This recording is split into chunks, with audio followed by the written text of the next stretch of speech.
You have written, we have discussed some seriously crazy stories out of the public school. This one might be the worst yet. We have a school administrator in California actually arguing that we need to, and they are, even as we speak, teaching pedophilia to children as just another option for sexual orientation. Give us the story.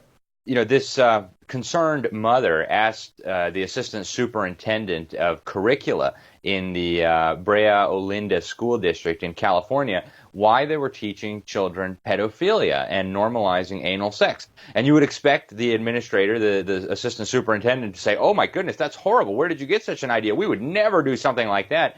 But instead, what she says is, well, you know, this is a sexual orientation that has occurred, and so it's, quote, really important to teach the children about this, and they are. Answer me why you're teaching pedophilia in school to ninth graders. Teaching what? Pedophilia, pederasty, right here.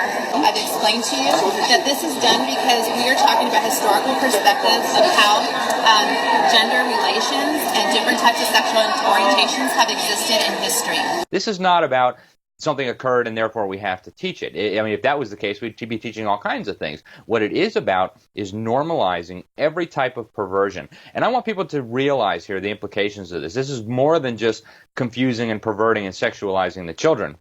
Under California law, and this is the case in about half of the states now, and they're working on it at the federal law with the Equality Act, discrimination based on sexual orientation is illegal. So if pedophilia is a sexual orientation, do public schools now need to hire pedophiles so that we don't discriminate on their sexual orientation? Do churches need to hire pedophiles so that they don't discriminate based on sexual orientation to run their children's ministries? We've seen it, haven't we, Alex? That at American public libraries and in public schools, we're inviting transvestites to come to read to our kindergartners who actually have records, twice it happened in Houston, for having molested kids in the past. You know, this was the inevitable result of this, right? And now in California's fake history textbooks, they're praising this LGBT superhero, Harvey Milk, for being, you know, the first elected openly homosexual activist. Turns out that guy also had a history of raping underage boys, and it is rape, right? The children cannot consent.